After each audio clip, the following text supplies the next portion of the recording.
Beh, qua non c'è. Ci arriva.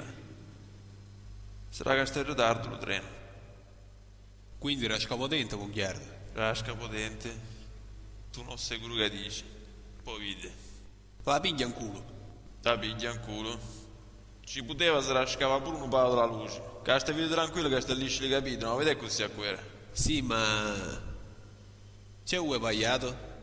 No. Lo sai che puoi fare, ci proprio non ci vuoi portare sorda? Beh, puoi sempre portare a mamma. Quando?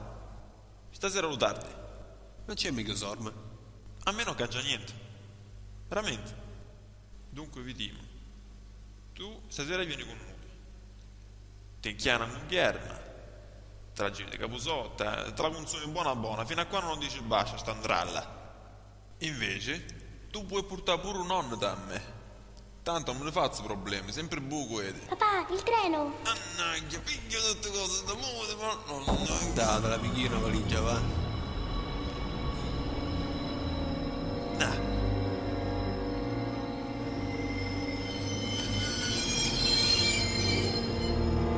Belle, belle. Oh, ci sei tu?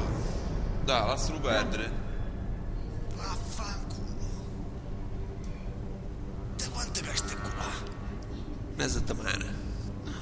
Qua c'è fanculo. Mi ci ti muove me, dice rasca. Non è proprio. Non hai capito un cazzo che la moglie mi dice rascare io. Ma passa ore e ore a rascare. Allora pure io. Ah, sì, ne.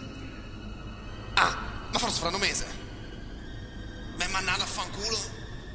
E manna c'è a mamma, da sai?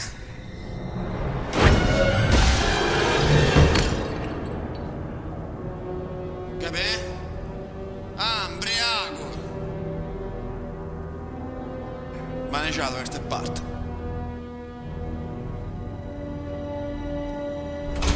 Asciutto buono.